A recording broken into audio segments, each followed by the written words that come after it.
What's up, guys? Today I will teach you how to play Monopoly Scrabble. Let's start. Hi everyone. Make sure you like and subscribe for more, and also check out my gaming channel, Markis Gaming, for video game Let's Play content. Before I get into this board game, there is something that you should know. This board game does not come with any dice. You move around the game board differently. You will see soon enough. I apologize for not showing the entire game board just yet. It seems rather too big for my tripod to capture. I'll show off the game board with my camera in hand in just a moment. But first things first, let's set up the game. First of all, place the game board on the table. Next, each player takes a token and places it on go. Take a $500 bill in Monopoly money and place it underneath free parking. Then each player takes a $500 bill and 5 $100 bills as their starting cash. Take both the chance and community chest cards, shuffle them but not together, and place both decks off to the side of the game board. Each player takes one tile rack, picks 7 random tiles from the bag, and places those tiles face up on their rack. Just make sure that you don't let the other players see your face up tiles, and vice versa for all the other players. Elect one player to be the banker. The banker will take a tile rack, draw 7 random tiles from the bag, and place those tiles on that rack. Then the banker will take that rack of tiles, the property cards, and any remaining money left over after giving the appropriate amounts to the players, and will set all that off to the side and away from the game board. That area will be known as the bank. All that's left now is to determine the turn order. Every player picks one tile from the bag. The player who draws a tile that is closest to A goes first. A blank tile in this step beats any letter. When this is done, place the drawn tiles back into the bag, and turn order goes clockwise. This is the game board. Let's cover the interior portion first, which represents Scrabble. You'll notice that the usual Scrabble premium squares are still here in some spots, but most of the premium squares are Monopoly properties. More on those later. And then you have the outer portion of the game board, which are the Monopoly spaces. Go, visit in jail, free parking, go to jail, and the railroad properties are still in the same spots. But if you noticed, the color groups come in singles instead of the usual groups of 2 or 3. You also have a couple of these spots that have you advance the free parking, and the utility properties may not be in the exact spots, but they're still in the same area. Aside from that, the entire path puts a big emphasis on chance and community chest spaces. This game has a lot to cover, so I'm going to start by providing the basic turn structure, and it comes in the form of 3 steps. Step 1, build your word. Using the tiles from your rack, build a word on the inner portion of the game board. Step 2, move your token. Add up all the numbers from the tiles of the word that you just spelled, and whatever you get for a sum, you will move your token along the outer portion of the game board clockwise that many number of spaces. This step explains why there's no dice in this game. And step 3, perform the action. Whatever space that your token lands on, you will follow what that space does and perform the necessary action. Then your turn is over. Next, let's cover the Monopoly spaces and what they do. If you land on or pass go, collect $2,000 from the bank. If you land on free parking, collect all the money from underneath it and add it to your stash. Then the banker will take $500 and place it underneath free parking. A minimum of $500 must always be underneath free parking at all times. If you land on go to jail, the space speaks for itself. Move your token straight to the in jail space on the opposite side of the game board.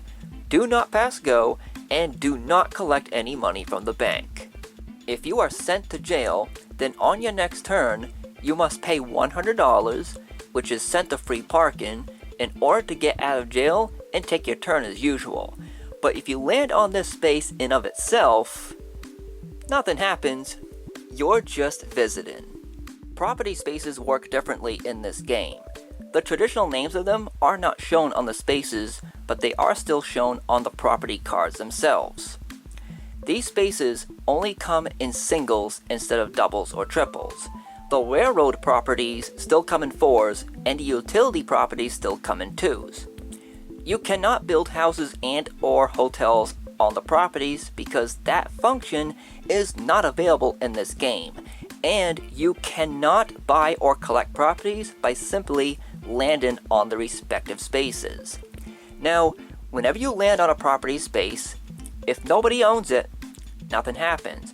But if you land on a property space that is owned by a different player, you must pay rent, as shown, to the player that owns that property. If you land on community chest or chance, draw a card from the respective deck and follow what it does. The last space needs some discussion. It's self-explanatory. When you land on it, move your token straight to free parking. Now we all know that if you land on free parking itself, you collect all the money from underneath it. But I can't decide on whether you can collect that money or not by advancing from one of these spaces, because the manual does not specify this. I'll leave it up to you guys for debate down in the comments below. And one other thing, because that you don't pass go, do not collect money from the bank. Now let's cover the Scrabble part. The player that goes first must spell a word on top of the star that is no less than 2 tiles. It does not matter which tile goes on top of the star. The star is treated as a double word score premium square, which means the player who spelt the word doubles the sum of that word. For example, the word bed is worth 6 points, but the star will double it to 12 points. The player that spelt that word will move 12 spaces around the game board. All words going forward after the first can be spelled with a minimum of 1 tile. Your rack must have 7 tiles on it at all times, so after you spell your word, draw tiles from the bag in order to refill your rack back up to 7 tiles. Standard Scrabble rules still apply. Whenever you spell a word, it must connect with tiles already on the game board as shown. Words can only be spelled across or down. They cannot be spelled backwards or diagonal.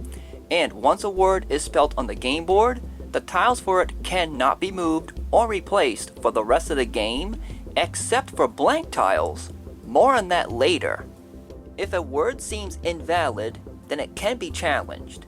The challenger will either use a dictionary or the internet to see if that word exists. If the word is valid, then the challenger must skip their next turn. But if the word is invalid after all, then the player who spelt it must return those tiles back to their tile rack and end their turn. Also, certain words like proper nouns, abbreviations, and acronyms cannot be spelt as well. Now let's talk about the premium squares. Some squares award you double or triple your letter or your word. If the word you spell covers any one of the Monopoly properties, you collect that property for yourself. It doesn't matter whether you collect it from the bank or you take it from the player who already owns it. You may be able to claim more than one premium square on the same turn. For example, there are 2 double word score squares down here, so if you're able to spell a word on top of both of those, then you will get quadruple the points of that word. Another scenario is over here between these 2 premium squares. If you're able to spell a word on top of both of those, you claim the pink Monopoly property, as well as triple to score whatever letter it is on. And another thing too, once a premium square is covered and claimed, it becomes blank and is no longer premium for the rest of the game. Regular letter tiles will give you the score as shown when you use it, but then you have your blank tiles. They're wild, and you can treat it as any letter as you want when you spell a word with it, but it's worth 0 points. So if you place it on top of a double or triple letter score square, it's still worth 0 points. In this game, you are allowed to replace a blank tile on the game board, but in order for you to do that, you must have a letter in your tile rack that matches the letter the blank tile represents. So here, this is the word dove, and this blank tile is a letter V. So if you have a letter V in your tile rack, you may swap those and add the blank tile to your rack. However, this is not free. You must pay $500, which is sent through free parking. You may use your blank tile on the same turn, or you may use it on a future turn. And when you do use it, whatever letter you choose, then it becomes that letter on the game board until it is swapped again for another $500. If you're able to play all 7 tiles from your rack in one turn, you get a bingo. Your reward is you get to collect any one property of your choice. However, it must come from the bank. If the bank does not have any property cards left to give out, then you are instead awarded $1,000 from the bank. It's rare but possible for you to go bankrupt in this game. If you don't have enough money to cover your debts, then you must sell your property cards back to the bank for half the value shown on the cards. But if you don't have any money or property cards left to cover any remaining debts, you go bankrupt and you're out of the game. Remember the tile rack that's owned by the bank? Any player may purchase tiles from the bank at $100 per tile, in which the money is sent to free parking. However, there's 2 things that you must keep in mind. Number 1, you can only do this on your turn before you spell your word. And 2, you must use the tiles that you bought on the same turn that you bought them. After the banker sells any tiles to a player, then the banker must immediately draw tiles from the bag in order to fill the bank tile rack back up to 7 tiles before the player who bought the tiles can do anything else.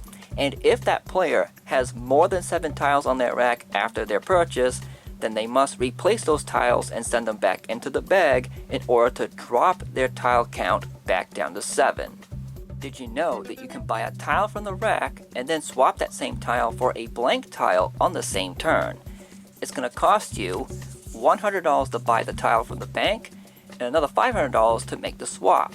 So it's going to cost you $600 to add a blank tile to your rack, which is costly, but at the right place and at the right time, you could reap the right rewards. The game ends in one of 2 conditions. Either a player plays their last tile while the tile bag is empty, or all possible plays are made so that all players cannot do anything else. When the game ends at that point, each player pays $100 for every unplayed tile on their rack. Now where the money goes depends. If all players have unplayed tiles on their racks, the money goes to the bank. But if a player ends the game with no tiles on their rack, then that money goes to that player. After that, each player takes the value of their own money as well as the value of each property card that they own, and they add them together. Whoever has the highest value of money wins the game. I covered most, but not everything about the Scrabble portion of Monopoly Scrabble. So if you want more in-depth info, as well as the opportunity to be a pro Scrabble player, then check out my How to Play video on Scrabble. And there you go, that's how you play Monopoly Scrabble. I like the fact that you don't build houses and hotels, and you don't even purchase properties for that matter. This gives both franchises a good balance of gameplay shared between them. Alright, that's gonna do it. Thanks for watching, and I will see you later. Take care.